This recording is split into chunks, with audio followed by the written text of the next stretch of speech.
This program is brought to you by the Georgia Neurosurgical Institute. For over 50 years, rendering neurosurgical care to patients of all social conditions, treating complicated problems involving the brain, spine, spinal cord, and peripheral nerves, endeavoring to encourage quality care, medical research, innovation, and education on a local, national, and international basis. Good evening. My name is Joe Sam Robinson. It's my pleasure to have with us tonight Dr. Buck Melton. Buck, welcome. You know, the autumnal time is upon us. Doesn't feel autumnal we'll yet, expect that soon. You know, I guess the political juices are flowing. There's a lot of discussion about what divine force could save the country, and I think, Buck, there's no reason to hold yourself back for that vice presidential slot that I know is out there. Maybe I'll get a phone call one of these days, but it's, you know, it used to be you didn't run for office, you stood for office. You let yourself reluctantly be convinced to offer to serve if you're drafted. And then at some point it became so pedestrian. You ran for office, you sought it, you went, and I think that was not good for politics. Is it fair to say, Buck, that you're sitting for office? I'm certainly sitting. So yeah, you're a little more supine than actually standing up. You're sitting, waiting for these sitting for. Well, on that note, maybe we can get into our subject tonight, which involves contracts and status. We've talked about this a little earlier. And the idea is that maybe the way the world has worked, particularly our country, is that we and earlier generations came into some kind of status, and people were dissatisfied with the arrangements that put them in a status, and they wanted a new situation, and they demanded a new contract. Now, I'll start off by asking to probe the word status. Does that mean a relationship between you and other people, or is the relationship between you and a divinity? It can be either one, and it need not be a willing relationship. So, but it is a situation or a circumstance you find yourself in, regardless of your agreement to be in that circumstance. Now we're discussing contracts and fairness, etc. Do people like a low status? I mean, is that intrinsic? I mean, possibly some people might, I would think. Okay, I don't know. I mean, we could probe that. People like just having other humans toss them around and step on them and deprecate them, and I mean, do they like that? Well, there's the BDSM community. I mean, if you want to get literal about it, there are some people some occasional, yes. But in general, could we not say that anyone that let's say just inherits or receives a status that puts them less than other creatures? When they appear, they start to notice what their circumstances are. They're going to think it's not fair. Is that wrong? I'm not sure about that. I think that there is a possibility, and it bears perhaps some exploration, that if, and I use that word, I really emphasize that word, if the higher the level you get, the higher the status, and the higher the benefits of that status, if they are also accompanied by greater responsibilities, then I can think that it's quite possible that some people are satisfied with a lower status because it means less responsibility. Greater the risk, the greater the reward. Now, on the other hand, if you don't couple those two things together, if you see it as a model whereby, as Abraham Lincoln said, you grow the bread, you grow the wheat and bake the bread, and I'll eat it. And those are the two statuses. You have all the responsibilities with none of the rights that go with it, and I have all of the rights with none of the responsibilities. Then yes, absolutely. You're not going to stand for that. You're not going to allow that. Now, to think this is an incorrect situation, does that require knowledge? In other words, I don't know, let's say we're down here in Macon, Georgia, and we're living our life, and it appears that actually there's a sort of a cabal that goes on. I mean, sundry secret organizations run the world, and they manipulate us, they do this, they do that.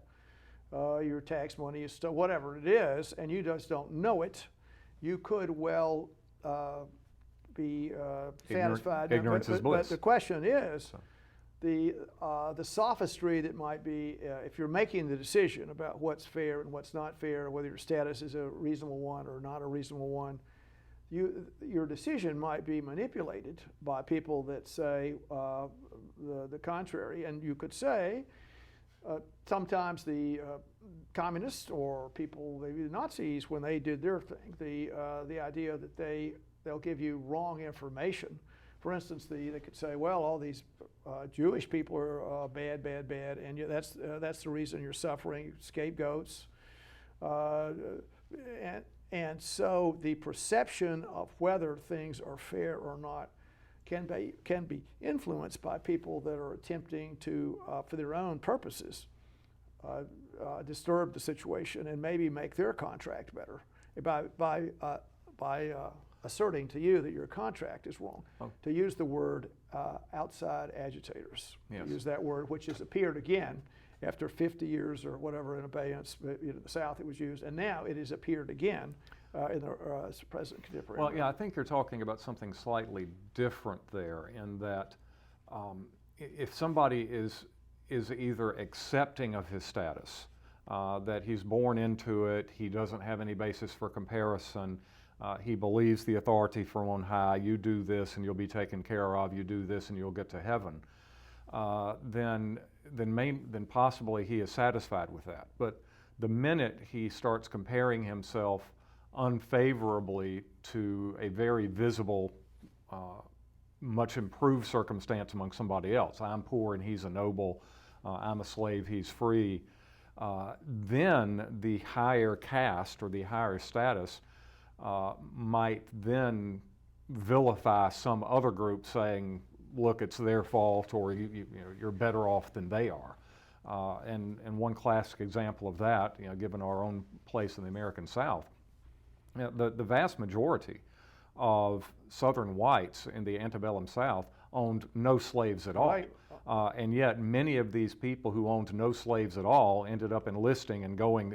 North Carolina is the best example. I think they had it was either the lowest number of slaves per capita or the lowest number of slaves absolutely, and yet they had the highest enlistment numbers in the Confederate armies. And so the argument is that the slave-owning class managed to co-opt them by saying, this system still works for you even though you're not on top. Well, what I'm getting into, that sort of makes my point in a way, is that if you think, well, it's another world out there, I have to see if my contractual arrangements with the world are appropriate. Is that a good thing? The way that you assess this, or an individual assesses this, can be manipulated by external forces. So they don't, for instance, you could say, well, hey, I'm whatever it is, a peasant, and I have this terrible life. On the other hand, it's much, much worse for the local lord, because they're whatever. I mean, he weeps every night. He can't eat. He's so nervous about the welfare. It's a terrible life. He just can barely stand it. And so there's a sort of this propaganda that's going on. A vision of Fidel Castro came into my mind as you were talking like that. Yes. The man of the people who publicly lived the very simple life. Right. In private? Well, so it's the Animal Farm kind of story. Yes. I mean, so in general, going into this contractual deal, so if we have the afterlife is there, on, and then it's just commonly asserted, that's the situation, everybody's whatever it is, okay. And also, I think one way to sail the ship would be what I call the deference curve. So the deference curve would be, and I think it sort of goes back to a point you made, is if you're the military would be a good example of that. So if you're let's say a private, well, you can look at what is the general's deal here. Well, the general had to do the following things. He had to do this. He went to school for 15 years. He jumps out of stuff. He runs around. He doesn't sleep, and he's very meritorious. And the fact that he has the power he has is being used for my benefit. So if in fact there's a flowback, and that's the system that's present, and then the other thing is, well, When the military comes in, the privates get to eat first. The general's only way. The officers eat after the enlisted men leave. I mean, that's the rule. And they look after us, and they do this, and they do that, and they're our benefactors. Then that supports a deference curve where you would salute and you would say that's a good thing. But when the deference curve, people, firstly, they understand the deference curve is wrongful. And if you're in a state of servitude, you can certainly pick that up pretty. You don't have to be a genius to pick it up. This is a screwed up circumstance. Yes. And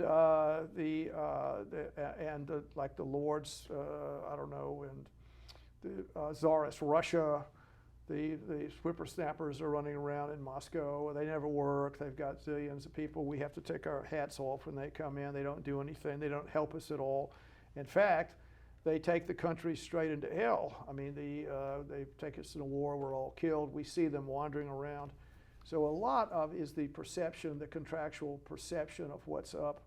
I think the important words would be fairness and deference and understanding what's up there. And then finally you get into the idea, how do you change your contract? How do you change that? Do you, if you're born with some kind of social contract, how do you actually change the contract that's there? And you started out with the idea of status. We bounced that basketball around. But let's say a person feels trapped with a bad contract. Society is, and they rationally say, well, these circumstances are not fair, which is a big word. They're not fair because of the following three things. I look at my circumstances. I look at what happened. Let's say you're Afro-American. I look at my circumstances. I walk down the street. Police arrest me. They push me down. They do this. They do that. They make fun of me. They mock me. The job circumstances are bad, and whatever it is, that my domestic circumstances are not good. I look at someone else. They've got this incredible. First, they have a lot of wealth. Secondly, their home situation is whatever it is. They're not threatened by gangs. You go through the whole set of stories here about substantial parts of society feel aggrieved that their contract is not acceptable. The question is, how do you change your contract? How do you do that? And I think we can go through legal change to revolution. Comments? Yes. Well, I think, and backing up, I'll say for a minute that your description of the private and the general is really a very American view of things here with the citizen soldier kind of situation. But for instance, instead of having gone to West Point and worked his way up and survived the cuts and this sort of thing, instead of doing that, what if the general had bought his commission with his tremendous family fortune, or even if he had worked his way up through the ranks, he is now sitting in a nice chateau 15 miles behind the line, sending in hundreds of thousands of men to be ground up on the Western Front. Totally different arrangement here. But my main concern is I still think you are using that term contract too loosely. As you were getting at near the end of our previous episode, nobody is born and given a contract. Once again, if I don't agree to it, it's not a contract. And nobody volunteers to be born. We are all, to continue the military analogy, we're all of us draftees. And we all of us are in a status, the status of minority. We are all legally infants until the age of 18 in this country, and that means that our rights are proscribed. Now, in the last 50 to 60 years, even minors are getting more and more rights, but they still do not have the rights of a fully adult free agent. So they are in a status, and they have no choice about that. By the time you get 12, 13, 14 years old, you can change that status by seeking legal emancipation. And then that emancipation happens automatically once you hit 18. At that point, you have a lot more freedom to change your circumstances. But I really have to object to your phrase, if I have been given a bad contract, how do I change it? If it's been given to you, it's not a contract at all. And that by definition means to at least some degree you can't change it, not legally. Oh, I will parse a few things out. So, I would throw just one thing out, the notion of rights. To me, obligations come with rights. That's another whole subject. Perhaps. Right. So, well, yeah, I think they do. Obligations and rights go together. Like I would argue that if you have a situation where you have rights without obligations, that's a situation that is ripe for revolution. Good. Well, we can take the ship into the whole notion of contracts. So, what I was saying a little earlier was, okay, a person is persuaded that there's society is not fair. All these bad things are happening, and you could say, "This is what do I do about this? I don't like the circumstance." So, the idea is, can you change the contract? And I think the way you're asserting this is, the person has to say, "I accept the circumstances," or "I don't accept it," or whatever is a little legal document. I think it's a lot more indefinite with that. It's a very indefinite kind of arrangement, and that contractual, there is a narrow part of the world where contracts serve a very useful purpose. I mean, the legal arrangements. It requires a lot of things. Number one is substantial knowledge about what's happening, and the predisposition is the person that is signing a contract has full information and is rational. That's very unusual for that ever to happen. I would say that, very, very unusual. But nevertheless, the idea is contracts serve a very useful thing because a person signs a document and accepts an arrangement. That's a pretty unusual thing. I think it's not so common. It does happen. But in general, the notion of how would you correct an unfair, and I'll use your word status, how would you correct that?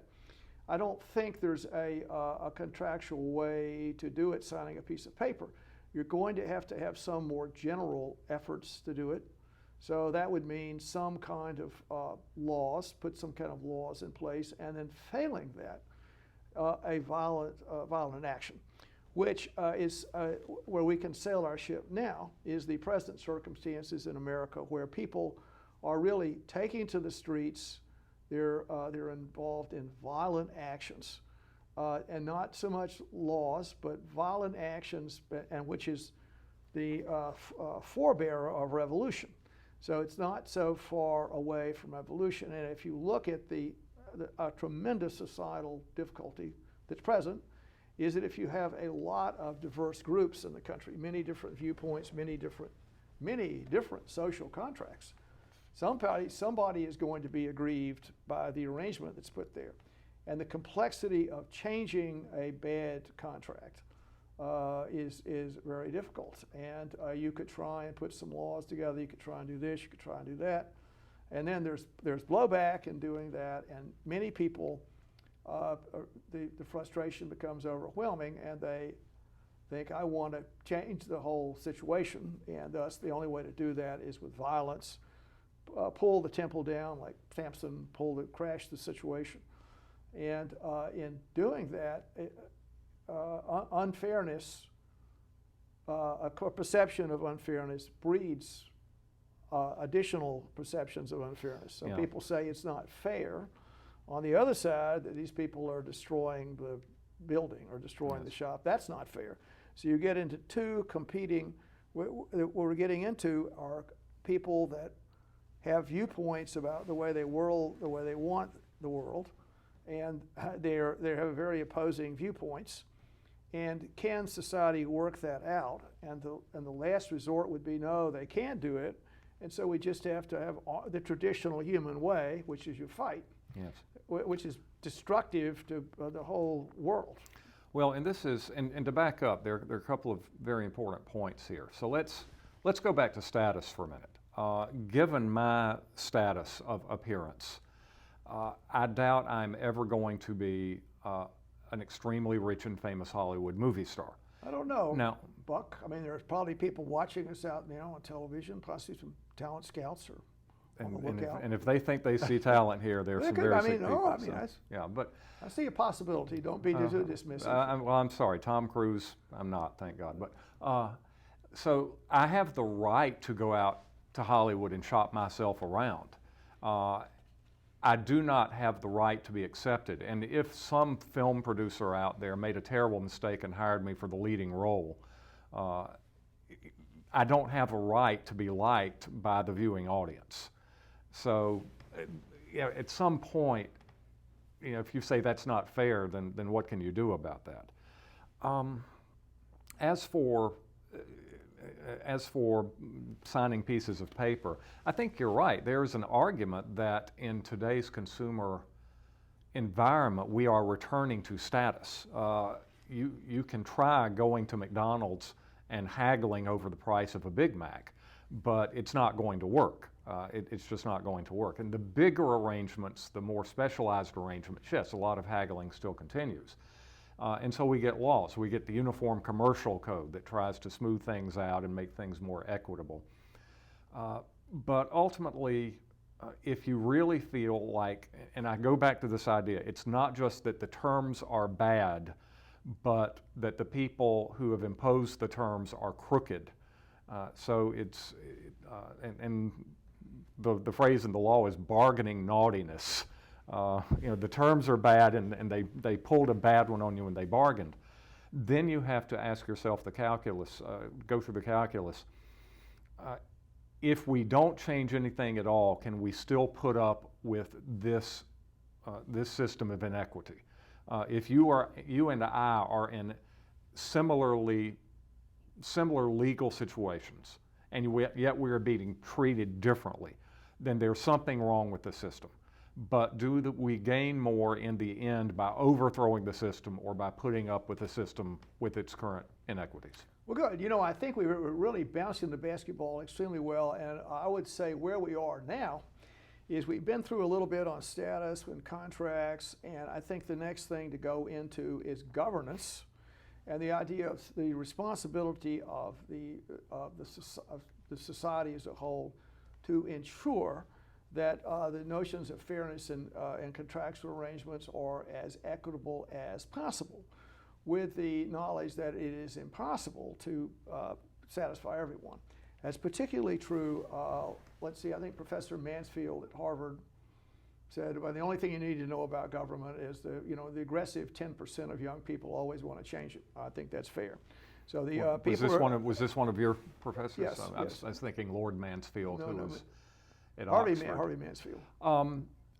Have you ever, I doubt you've ever read it, but have you seen the movie Logan's Run? I have, I think. Yeah. Okay. Well, the book was even more extreme, that it was an outgrowth of the youth movement of the 60s. And Yes. ultimately, once you turn 21, they kill you. Yes.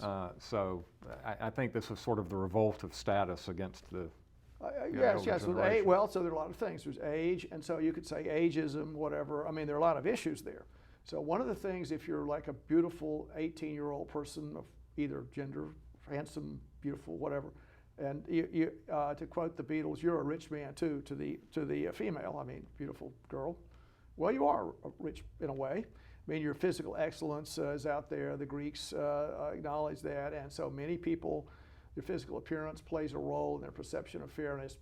But what I want to get into, if we can, is the idea that really we've touched on a central problem in the world, which we're seeing in our country, and that is the way that how do you persuade the majority of people in the country the system is fair? It's particularly difficult if you have a very diverse population. They have all kinds of different opinions, and then one of the things that you sort of get into is this deference curve.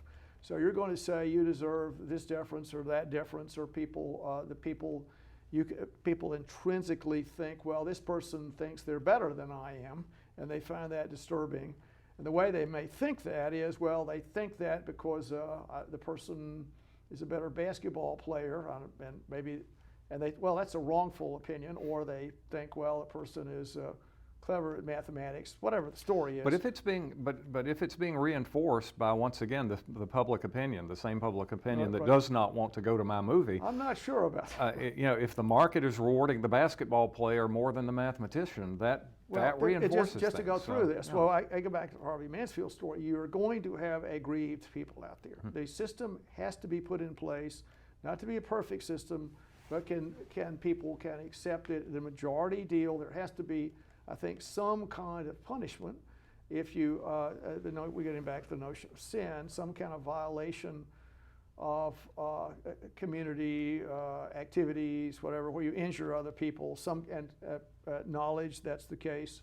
The other point is that if these laws are being propagated post facto, which many of them are, then you have a difficult issue. So we're going to punish you post facto because your ancestors owned bondspeople or whatever, I don't know, or whatever the deal is. We're going to get some kind of punishment post facto, or whatever you did in the 1970s, however you behaved in the 1970s. Now we're going to have some kind of post facto punishment, which in a way is what goes on. Well, what I'm going to really expand the subject is, this is a great human mission right now, and what we have to do is to expand our notion of fairness to the whole world. So we're assuming that we're in an isolated nation state here, and we're going back, well, this person's not fair, this person is whatever. I tried to sort of make the case that that if you're the big dog, which often the patina of property plays a role in that, well, you've got more than another person, that disturbs this deference curve, particularly if the person has all these resources unfairly, meaning that they inherited them, or they were lucky at the racetrack, or they struck oil in their backyard, or whatever, or they stole it, or they did whatever.